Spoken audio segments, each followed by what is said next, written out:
Matahari pagi bersinar lembut di atas kota kecil bernama Sukadamai. Umat Kristen dari berbagai usia berdatangan ke sebuah gereja tua yang menjadi pusat ibadah mereka sejak puluhan tahun. Gereja itu, dengan salib besar di puncaknya, berdiri megah meski sudah tua. Di dalamnya, suasana penuh ketenangan. Doa dan pujian memenuhi udara. Anak-anak duduk rapi di bangku depan, sementara para lansia menundukkan kepala dalam khusyuk. Tak ada yang tahu, pagi itu akan menjadi titik balik hidup mereka. Pukul 8.45, ketika Pendeta Rafael mengangkat tangan untuk memberkati jemaat, terdengar bunyi dentingan aneh dari arah belakang. Sebuah tas hitam kecil diletakkan di bawah kursi. Seorang wanita melihatnya dan hendak bertanya, namun, boom. Ledakan mengguncang seluruh bangunan, suara kaca pecah, dinding runtuh, dan teriakan menggema. Tubuh-tubuh beterbangan, altar terbelah, salib jatuh ke lantai, dan api mulai melahap tirai. Asap tebal memenuhi ruangan, teriakan minta tolong bersahutan. Beberapa jemaat berusaha menolong yang terluka. Anak kecil menangis memanggil ibunya yang sudah tak bergerak. Bau darah dan mesiu menyesakkan dada siapapun yang masih hidup. Pendeta Rafael terkapar, wajahnya penuh darah, tapi ia masih sadar. Dengan sisa tenaga, ia merangkak menuju anak-anak yang terjebak di bawah bangku. Dalam nama Yesus, jangan takut, bisiknya. Di luar, warga sekitar berlarian menuju gereja. Sirine ambulans dan polisi baru terdengar setelah segalanya hancur. Kamera media mulai merekam kehancuran, menayangkan langsung penderitaan yang tidak terduga. Hari Minggu itu, yang seharusnya jadi hari damai, berubah menjadi neraka di tengah kota kecil yang dikenal sebagai tempat paling toleran. Namun siapa pelakunya, dan kenapa gereja itu yang dipilih? Pertanyaan itu akan dijawab, tapi tidak hari ini. Hari ini hanya ada duka.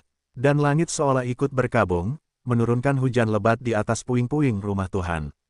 Jauh dari keramaian kota Sukadamai, di sebuah rumah tua yang tersembunyi di pinggiran hutan, 5 pria berkumpul dalam keheningan. Wajah-wajah mereka penuh kepuasan, meski mata mereka menyimpan kegelisahan. Mereka adalah dalang di balik pengeboman gereja, Amran Rifki, Soleh, Hasan, dan Bayu anggota kelompok ekstrim yang telah lama memendam kebencian terhadap umat Kristen. Amran, pemimpin mereka, menatap tajam ke layar televisi kecil yang menayangkan berita ledakan itu. Senyum tipis mengembang di wajahnya yang keras. Lihat itu, Tuhan mereka tidak bisa menyelamatkan mereka, katanya dengan dingin. Yang lain ikut tertawa, tapi tidak dengan Rifki. Ia menunduk, wajahnya pucat. Bayangan anak-anak kecil yang tewas menghantui pikirannya. Ia ingat jelas suara tangisan sebelum ledakan. Itu bukan jihad, itu pembunuhan, pikirnya. Kita harus teruskan misi berikutnya, ucap Amran.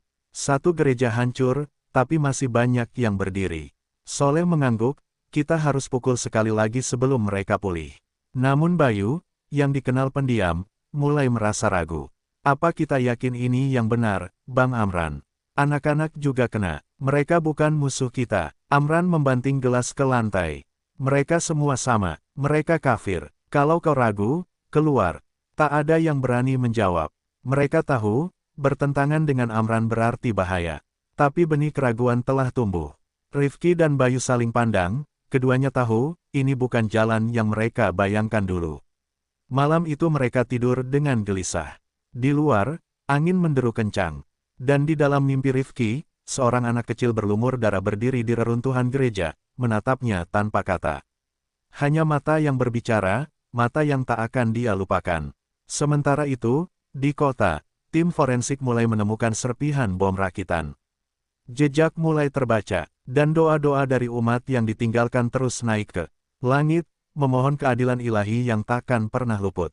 Rumah sakit penuh sesak, korban luka bakar, luka tusuk dari serpihan, dan trauma jiwa datang silih berganti. Beberapa anak kehilangan orang tuanya. Beberapa ibu kehilangan anak. Tangis tidak berhenti sejak ledakan itu. Namun di tengah kekacauan itu, Pendeta Rafael masih hidup. Tubuhnya diperban hampir di seluruh bagian. Wajahnya dipenuhi luka dan lebam. Tapi kesadarannya tetap utuh, dan hatinya tak hancur seperti bangunan gereja tempat ia memimpin. Dengan napas tersengal, ia hanya berkata kepada perawat yang menangis di sampingnya. Lebih besar dari, jangan menangis untukku, menangislah untuk mereka yang belum sadar bahwa kebencian membunuh lebih dari bom. Para jemaat yang selamat berkumpul di luar rumah sakit. Sebagian dari mereka histeris, menyalahkan pemerintah karena tak mampu menjaga keamanan. Sebagian lagi berteriak, memohon agar pembalasan dilakukan. Tapi Rafael menolak semua hasutan itu. Dendam bukan jalan kita, ucapnya dari ranjang, tapi aku percaya. Tuhan tidak tinggal diam, hukuman akan datang, dengan atau tanpa tangan kita. Sementara itu, polisi mulai menemukan jejak. Ada saksi yang melihat dua pria mencurigakan sekitar 1 jam sebelum ledakan. Kamera CCTV di dekat toko sebelah merekam sosok memakai hoodie hitam membawa tas besar. Di sisi lain, Rifki duduk sendiri di tepi sungai kecil, menatap langit malam. Hatinya bergejolak. Ia mengingat masa kecilnya saat ibunya menyuruhnya menghormati semua agama. Tapi sekarang, ia telah melukai anak-anak tak berdosa. Ya Allah, apa yang sudah aku lakukan? Bisiknya dengan suara tercekat. Amran melihatnya dari kejauhan. Kenapa kau menyendiri, Rif? Tanyanya dengan nada curiga. Rifki tersenyum kaku. Cuma butuh udara. Mual lihat berita. Bagus, sahut Amran. Jangan lemah. Kita belum selesai. Namun dalam hati, Rifki tahu, ia tak akan mampu ikut misi selanjutnya. Luka yang ada di hatinya jauh lebih dalam dari yang bisa dilihat siapapun. Luka itu, dari jeritan anak-anak, tatapan mereka saat ledakan itu merenggut nyawa mereka, terus menghantuinya siang dan malam. Dan di seberang sana, di antara reruntuhan gereja, seorang ibu duduk memeluk boneka anaknya yang sudah tiada. Tuhan, jika kami tak bisa membalas, biarlah Engkau yang membalas untuk kami. Langit Sukadamai mendung lagi, dan Tuhan sedang menulis hukuman di balik awan kelabu. Setelah berita pengeboman menyebar luas ke seluruh negeri, wajah-wajah para pelaku mulai terendus aparat. Polisi membentuk tim khusus untuk mengejar jejak dari kamera CCTV dan saksi. Nama-nama mereka belum resmi diumumkan, tapi tekanan mulai terasa. Amran merasakan panasnya kejaran. Ia memutuskan membawa kelompoknya berpindah ke wilayah terpencil di perbatasan, di tengah hutan lebat yang jarang dijamah orang. Rumah panggung tua milik seorang simpatisan digunakan sebagai tempat persembunyian. Semua matikan HP. Jangan hubungi siapapun. Kita harus diam, perintah Amran. Hari-hari mereka kini diliputi ketegangan. Makanan mulai menipis, sinyal hilang total, dan rasa takut tumbuh setiap malam. Tak ada lagi tawa seperti sebelumnya. Bayu jatuh sakit, demam tinggi dan muntah-muntah. Tapi tak ada obat, hanya air sungai yang dingin. Malam hari, suara-suara aneh mulai terdengar dari hutan. Kadang terdengar tangis anak-anak, kadang seperti suara bom kembali meledak di kejauhan. Mereka saling menyalahkan, tapi Rifki hanya diam, matanya semakin kosong. Suatu malam, saat mereka sedang tidur, seekor ular besar menyusup masuk ke dalam pondok dan menggigit Hasan di lengannya. Racun menjalar cepat, tubuh Hasan membengkak dan menghitam. Tak ada yang bisa dilakukan. Ia mati dengan mata melotot, mulut terbuka seperti menjerit. Anehnya, ular itu menghilang begitu saja. Kita sedang dihukum, bisik Rifki pada Bayu yang masih terbaring lemah. Ini bukan tempat persembunyian, ini tempat penghakiman. Tapi Amran tetap keras kepala. Itu semua kebetulan, kalian pengecut, jangan goyah. Namun malam-malam berikutnya makin mencekam. Soleh bermimpi didatangi roh anak kecil yang memeluk tubuhnya sambil terbakar. Ia terbangun sambil menjerit. Tubuhnya gemetar tak bisa tenang hingga pagi. Sementara itu di kota, Pendeta Rafael kembali berdiri, kini dengan tongkat penyangga. Ia mengunjungi reruntuhan gereja sambil berdoa. Jika mereka belum bertobat, jangan biarkan mereka mati dengan tenang, Tuhan. Bangkitkan keadilan-Mu. Doa itu seperti menembus langit. Dan di dalam hutan, satu persatu azab mulai menghampiri mereka, bukan dari manusia, tapi dari alam, dari mimpi, dari ketakutan yang mereka ciptakan sendiri. Malam itu, hujan deras mengguyur hutan tempat mereka bersembunyi. Atap rumah panggung bocor. Bayu menggigil karena demamnya makin parah. Rifki duduk di pojokan, matanya sembab karena tak tidur beberapa malam. Tapi bukan karena hujan, bukan pula karena dingin. Ia tak bisa tidur, karena setiap kali matanya terpejam, mimpi yang sama datang kembali. Ia berdiri di dalam gereja yang sudah hancur, di tengah puing-puing dan api. Seorang anak perempuan dengan gaun putih berdiri di ujung lorong. Wajahnya pucat, rambutnya terbakar sebagian. Ia hanya menatap Rifki, tak menangis, tak berbicara. Tapi tatapan matanya menusuk. Di mimpi itu, Rifki berlari keluar, namun pintu gereja selalu terkunci.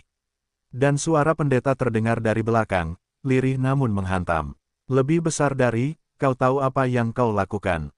Tapi Tuhan belum menutup pintunya, kalau kau berani bertobat. Rifki terbangun, tubuhnya basah oleh keringat. Ia menatap tangan sendiri, seolah berharap darah di sana bisa hilang.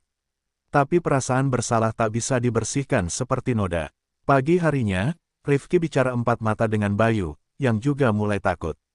"Bey, kita nggak bisa terus kayak gini. Ini bukan lagi pelarian, ini hukuman." Bayu mengangguk pelan. "Aku juga ngerasa, Rif. Kita kayak dikejar sama sesuatu yang nggak kelihatan." Tiba-tiba terdengar suara aneh dari luar.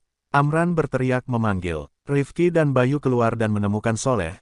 Tubuhnya tergeletak di tanah, lidah menjulur, wajah membiru. Tak ada luka, tak ada darah. Tapi matanya terbuka lebar, seakan melihat sesuatu yang membuatnya mati ketakutan. "Dia kena serangan jantung," kata Amran cepat. "Tidak," jawab Rifki sambil menatap mayat itu. "Dia dibunuh oleh apa yang kita perbuat." Amran marah besar. "Kalau kau nggak kuat mental, pergi dari sini. Jangan bawa ketakutan ke dalam kelompok." Tapi Rifki diam. Dan malam itu, ia mengambil keputusan besar, ia akan keluar dari kelompok dan menyerahkan diri. Sebelum pergi, ia menulis sepucuk surat untuk Bayu. "Kalau kau belum siap ikutku, setidaknya jangan ikut mereka. Kalau aku mati, aku harap Tuhan masih ampuni aku. Karena aku tahu, kita bukan pembela agama. Kita hanya pembunuh yang berselimut dalih suci." Saat langit mulai gelap, Rifki menyelinap keluar, berjalan kaki menyusuri sungai dan jalan setapak, menuju arah kota. Ia tak tahu apakah polisi akan menembaknya, atau masyarakat akan menghajarnya. Tapi ia tahu satu hal, lebih baik dihukum manusia, daripada terus diburu oleh keadilan Tuhan yang tak terlihat, namun nyata adanya.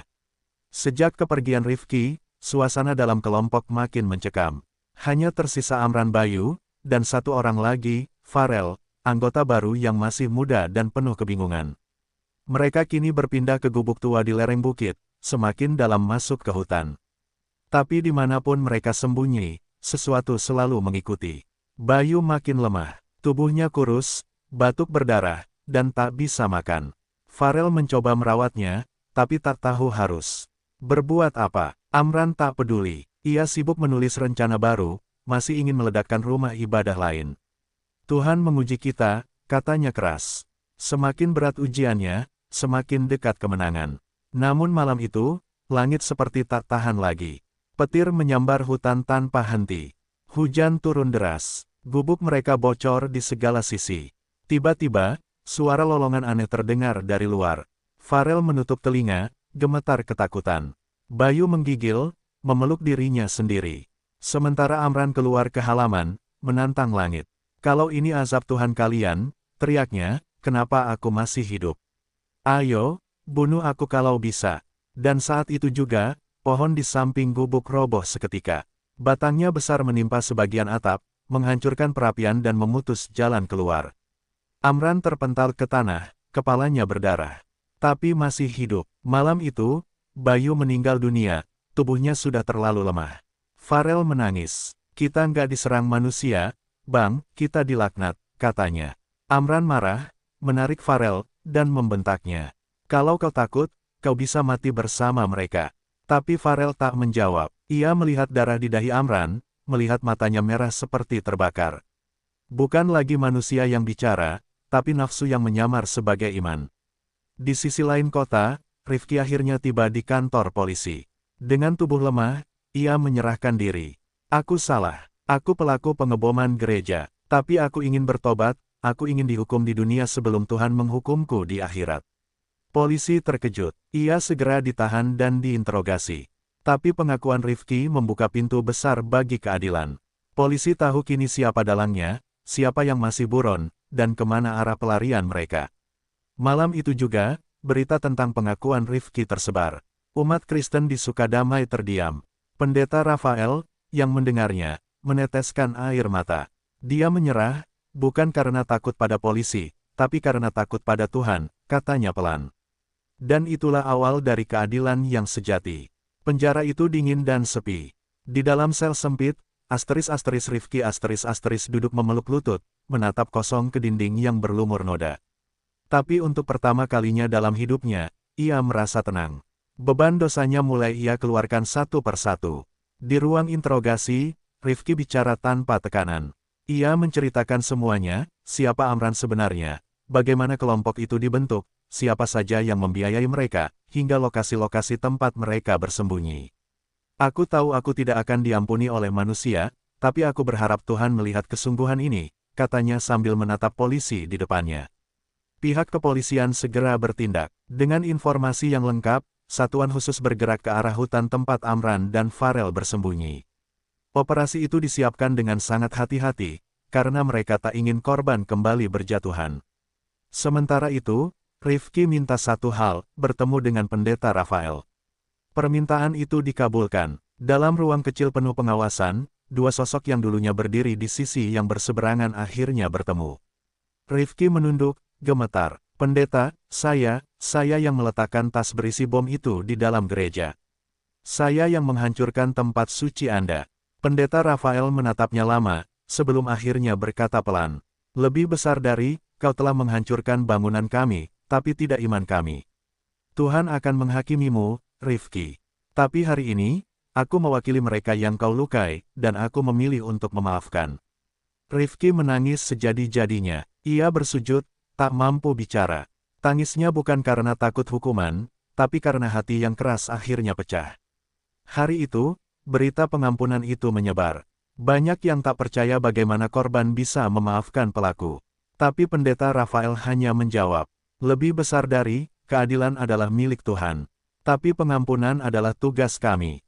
Namun di tempat lain, keadilan Tuhan mulai turun, dan bukan dalam bentuk kata. Fajar belum sempurna menyingsing ketika tim khusus anti-teror menyusup ke hutan tempat Amran dan Farel bersembunyi. Berbekal pengakuan Rifki, polisi menelusuri jejak yang sebelumnya tak terdeteksi.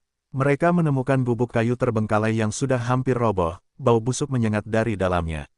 Di dalam gubuk itu, Bayu ditemukan membusuk tertutup kain tipis. Namun Amran dan Farel sudah tak ada. Dari jejak kaki dan sisa makanan, mereka diperkirakan telah kabur ke gua batu di lereng utara, tempat paling sunyi dan hampir tak bisa diakses manusia biasa. Tim segera bergerak ke sana. Hutan mulai berkabut, udara lembab dan dingin. Di dekat gua, ditemukan tanda-tanda ritual aneh, tulisan Arab dicoret-coret di dinding batu, bercampur dengan darah binatang. Sisa-sisa pembakaran juga terlihat, seolah Amran mulai melakukan sesuatu di luar nalar. Ketika tim masuk lebih dalam, bau busuk kian terasa. Di ujung gua yang gelap, mereka menemukan tubuh Farel, tergantung dengan tali sobekan kain. Wajahnya penuh luka cakaran. Di samping tubuhnya, secarik kertas bertuliskan, dia ingin kabur, tapi tak ada jalan keluar dari tempat kutukan ini. Tapi Amran tak ditemukan. Yang ada hanyalah setumpuk buku catatan berisi rencana-rencana gila, pengeboman tempat ibadah lintas agama, perekrutan remaja untuk dibentuk jadi tentara iman, hingga daftar pendeta dan tokoh agama yang jadi target. Semua itu kemudian disita polisi dan jadi bukti penting. Media pun gempar. Rakyat akhirnya tahu, ini bukan hanya soal satu gereja, ini adalah jaringan kebencian yang sudah tumbuh diam-diam di tengah mereka. Namun satu misteri belum terjawab di mana Amran. Beberapa hari setelah operasi itu, seorang petani melapor menemukan mayat terbakar di dalam goa kecil tak jauh dari tempat kejadian. Saat polisi ke sana, mereka melihat tubuh hangus, mata terbuka lebar, dan lidah menghitam. Sidik jari menunjukkan itu Amran. Yang membuat ngeri adalah tulisan di dinding gua, seolah ditulis dengan darah. Rumahku kau hancurkan, hidupmu kuambil, tak ada jejak siapapun di sekitarnya. Tidak ada tanda serangan. Seolah tubuh itu dibakar oleh sesuatu yang tak kasat mata. Pendeta Rafael, saat diberi kabar, hanya menunduk dan berkata pelan. Lebih besar dari, Tuhan tak perlu tangan manusia untuk bertindak. Bila dia murka, seluruh alam tunduk memberi jalan. Berita tentang kematian Amran menyebar cepat dan menimbulkan geger nasional. Bukan hanya karena ia buronan utama pengeboman gereja, tapi juga karena cara kematiannya yang tak masuk akal. Tubuh hangus, namun tidak ada api. Lidah menghitam, tapi tak ada luka luar. Dan yang paling menggetarkan, tulisan darah di dinding gua. Para ilmuwan dan penyelidik forensik mencoba menjelaskan secara logis, namun tak satu pun bisa memastikan penyebab pasti kematian Amran seakan tubuhnya dibakar dari dalam oleh sesuatu yang bukan berasal dari dunia ini. Media menyebutnya, kutukan terakhir, warga kota Sukadamai gemetar. Banyak yang percaya bahwa keadilan Tuhan benar-benar turun sendiri. Bahkan mereka yang awalnya skeptis, mulai percaya bahwa mengganggu rumah Tuhan akan mendatangkan azab yang tak bisa dihindari. Di gereja yang masih berupa reruntuhan, masyarakat berkumpul mengadakan doa bersama. Lilin dinyalakan, lagu pujian dinyanyikan, dan nama-nama korban dibacakan satu persatu. Pendeta Rafael berdiri di atas panggung darurat, dengan suara pelan namun mantap. Lebih besar dari, Tuhan tidak membiarkan darah tak bersuara. Doa kita sampai ke langit, dan langit sudah membalasnya. Tapi ingat, ini bukan kemenangan. Ini peringatan. Di balik jeruji, Rifki mendengar kabar kematian Amran dari televisi. Ia gemetar. Aku tak berharap dia mati seperti itu, tapi aku tahu, aku bisa saja bernasib sama, gumamnya. Ia kembali bersujud dalam doa, kali ini dengan lebih dalam, lebih tulus. Tak ada lagi niat lari dari tanggung jawab. Ia menulis surat kepada keluarga para korban, mengaku bersalah satu persatu. Sementara itu, warga sekitar gua tempat Amran tewas mulai ketakutan. Mereka mengaku melihat cahaya api misterius yang menyala di malam hari. Beberapa mendengar suara jeritan. Sejak itu, tidak ada yang berani mendekat ke gua itu lagi. Dinas lingkungan bahkan memutuskan menutup kawasan itu dengan pagar kawat dan larangan masuk.